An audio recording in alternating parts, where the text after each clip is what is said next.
선교방송 시청자 여러분, 저는 군포 선민교회를 섬기고 있는 강병관 목사입니다. 오늘은 여호수아 2장 1절에서 21절의 말씀을 본문으로 라합의 믿음을 살펴보고자 합니다. 자, 요단강을 건너기에 앞서서 여호수아가 한 가지 일을 합니다. 백성 중에서 2명의 정탐꾼을 뽑아서 여리고성을 정탐시키는 것이지요. 자, 이것을 보게 되면 모세가 했던 일을 떠올릴 수가 있습니다. 자, 이스라엘 백성들이 여리고성을 정탐하는 것은 광야에서 이스라엘 백성이 12명의 정탐꾼을 뽑아 가나안 땅을 정탐했던 것과 맥락을 같이 합니다. 겉모양은 근데 좀 다르지요. 2명만 선택해서 보냈던 것을 봅니다. 여기에도 의미가 있지만 오늘의 본질은 아니기에 살펴보지 않겠습니다. 당시로 여리고에 살던 성민들은 요단 맞은편 모압 평지에 진을 치고서 이스라엘 백성들이 여리고를 향하여 있는 것을 보고서 참으로 많이 두려워 떨고 있었습니다. 왜냐하면 그들이 이제 여리고로 들어올 것을 알고 있기 때문입니다. 그러면 그들은 왜 두려워했을까요? 본문을 여러분이 개인적으로 꼭 참고해 보시기를 바랍니다. 그들은 가나안에서 어떠한 일들이 일어날지를 예측할 수 있는 일들이 많이 있었습니다. 아모리 족속을 가나안에 오기 전에 전멸하여서 멸족시킨 것을 그들은 전에서 들어서 알고 있었기 때문이죠. 자, 그리고 이스라엘 민족이 섬기는 야훼 하나님을 그들은 알고 있었습니다. 광야에서 수많은 기사와 이적을 행한 것을 그들은 들어서 알고 있습니다. 그래서 이스라엘 백성이 또한 하나님이 여리고성 성민들에게는 두려움의 대상이었다는 사실이죠. 기생 라합 역시 이 사실을 잘 알고 있었습니다. 그러면 이 기생 라합이라는 여자는 어떤 여자인가를 우리는 살펴봐야 합니다. 왜냐하면 저와 여러분의 모습이 기생 라합의 모습일 수도 있기 때문이며, 그를 통하여서 하나님이 우리들에게 어떠한 깨우침을 주시는가를 살펴봐야 하기 때문입니다. 기생 라합이 중요한 것은 메시아 탄생한 마태 족보의 4명의 이방 여인 중에 한 사람이 되기 때문입니다. 곧 예수님의 족보에 그 이름이 올라가 있다는 사실이지요. 라합은 여리고성을 무너뜨리기 위해서 여호수아가 보낸 정탐꾼을 숨겨줍니다. 그리고 그 보답으로 나중에 여리고성에 멸망을 당할 때에 구원을 받은 사람입니다. 근데 여러분 참고해 보십시오.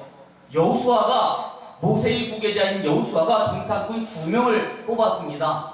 그렇다면 정예 중에 정예, 뽑히고 또 뽑힌 훌륭한 사람이었을 것입니다. 그런데 그 2사람이 여리고성에 들어오자마자 얼마간의 시간이 흘렀는지는 성경에 기록되지 않았기 때문에 알 수는 없지만 성경을 참고해 보면 그들이 정탐꾼인 것을 금방 발각됩니다. 라합의 집에 숨은 것도 아니면 그 집에 유숙하는 것도 다 드러나게 되어져서 여리고성 왕이 그들을 잡아오라고 할 정도로까지 다 드러나게 됩니다. 결국은 이 여리고성 왕을 위한 모든 사람들이 얼마만큼 이스라엘 백성을 주시하고 쓰는지를 알 수 있었다는 사실이죠. 정말 그들이 아주 잘 준비된 정탐꾼을 보냈지만 이미 여리고성 사람들은 그들이 정탐꾼임을 알아볼 정도로 가나안 사람들을 주시하고 있었다는 사실입니다. 이스라엘 백성들은. 자, 라합이라는 이름은 넓다라는 뜻이 있다고 합니다. 자, 우리가 라합이 기생이라는 것 빼고는 얼마만큼 알고 있을까요?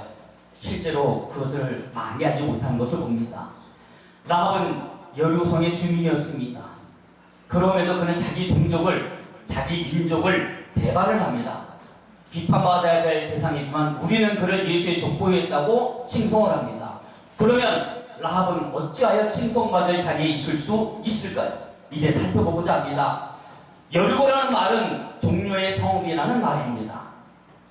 여리고의 어원에는 종려나무가 많아서 아름다운 도시를 상징하기도 하지만 달의 성이라는 의미도 가지고 있습니다. 이 성에 라합이라는 기생이 있는데 신약 성경은 이 여자에 대해서 다음과 같이 말씀합니다. 히브리서 11장 31절에서 믿음으로 기생 라합은 정탐꾼을 평안히 영접하였으므로 순종치 아니한 자와 같이 함께 멸망치 아니하였도다.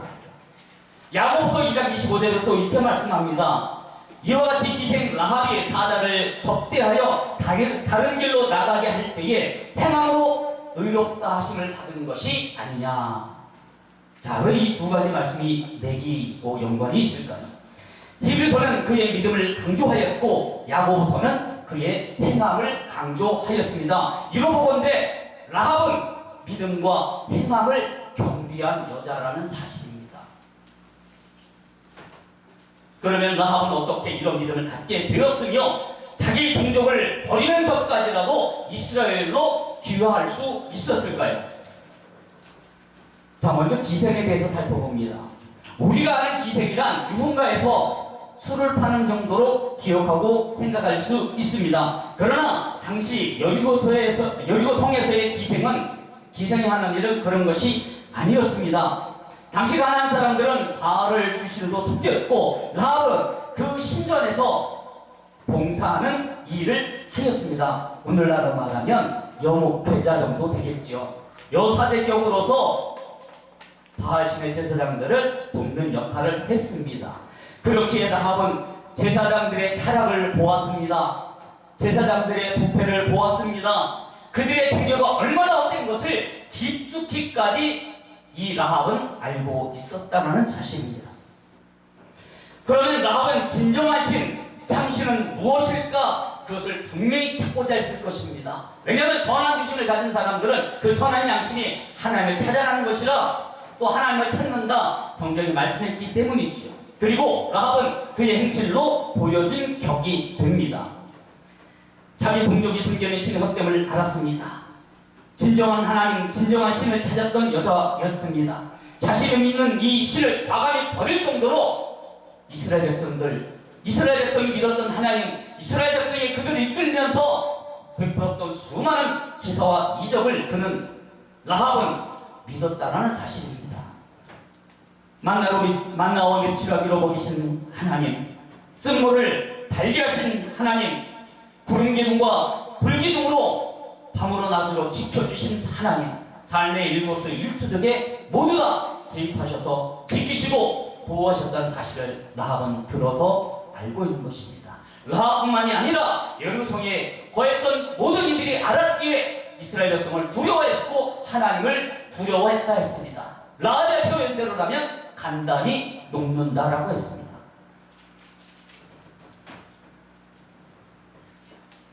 지금까지 라합이 믿었던 바알신, 자기 민족 가나안 7족에 숨기고 있던 신, 이것을 과감히 버릴 수 있었던 근거가 되는 것이지요. 단순히 풍문으로 들어서 알았던 신 하나님 야훼를 믿기로 작정한 라합은 정탐꾼을 지켜주는 그 행함으로 나타내 보인 것을 히브리서와 야고보서를 통해서 우리에게 알려주고 계신 것입니다. 라합은 두 정탐꾼에게 신앙 고백을 합니다. 두 가지의 믿음을 고백하고 있는데 하나는 가나안 땅이 이스라엘 백성의 땅이 될 것이며 야훼는 땅과 하늘의 홀로 하나이신 신이라는 것입니다. 라합의 신앙은 두 정탐꾼에 들어서 알고 있었던 것이 아닙니다. 라합의 신앙 고백은 본인과 그 가족을 구원하기에 충분했습니다. 정탐꾼들도 라합과 그 가족의 구원에 동의했고 약속을 증표를 줍니다. 기생 라합의 고백을 들은 두 정탐꾼은 라합과 그 일가 친척의 살 길을 알려주었습니다. 그것은 무엇인가요? 붉은 줄이었습니다. 그것은 두 정탐꾼이 성 밖으로 나가게 하기 위해서 내린 붉은 줄이었습니다. 정탐꾼을 살린 두 줄은 라합과 그 일가와 친척을 살리는 생명줄의 표식이 되었다는 사실이지요. 이것이 왜 붉은 줄이 생명줄이 되어졌을까요? 우리는 추력을 생각할 수 있습니다. 떠올릴 수 있습니다. 대입할 수 있습니다. 이스라엘이 추격할 때 그들을 구하는 것은 무엇입니까? 인방과 설주에 바른 어린 양의 피였습니다. 이들이 불에 탄 것은 붉은 줄은 어린 양의 피의 상징이었던 것입니다. 구원은 예수 보혈의 피로써 이루어집니다. 라합은 붉은 줄의 비밀을 정탐꾼을 통해서 들어서 알게 되어졌습니다. 이제는 라합은 믿음이 있기 때문에 그것을 마음으로 받을 수 있었고 정탐꾼을 통하여서 구원의 자리에 이룰 수 있었다라는 사실입니다. 예수가 나의 구세주가 되심을 믿으면 우리는 우리 생일이 다하는 날 반드시 구원을 얻게 될 것입니다. 하나님의 약속이기 때문이죠. 이후에 라합은 정탐꾼의 한 사람인 유다지파 살몬과 결혼하여서 다윗의 중조부가 되어졌고 예수의 족보에 그 이름이 기록되는 이방 여인이 되었다는 사실입니다. 우리가 주목할 점은 바로 이 점입니다. 그는 본방 사람이 아니었습니다. 이방 사람이었습니다. 들어서 아는 하나님을 정탐꾼을 통해서 이제 마음으로 믿었고, 이 아름다운 선교 방송을 시청하시는 여러분이 어떤 환경과 어떤 처지에 있는지 저는 알 수 없습니다. 그러나 여러분이 예수의 밖에 있다라면, 지금 하나님 밖에 있다라면 다시금 깊이 돌이키시길 바랍니다.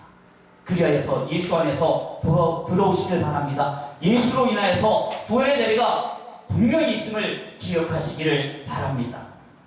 그러나 영원한 생명을 찾는 자들에게만 그 길은 열려집니다.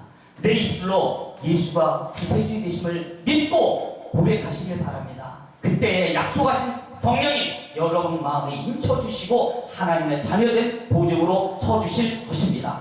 영생의 길을 찾으십시오. 그 길은 예수 안에 있습니다. 그러므로 예수를 만나기 위해서 간절히 소망하고 기도하십시오. 그러면 만나주십니다. 그러기 위해서 예수께서 십자가에 죽어주신 것입니다. 이 사실을 깊이 생각하시고 반드시 믿으시기 바랍니다.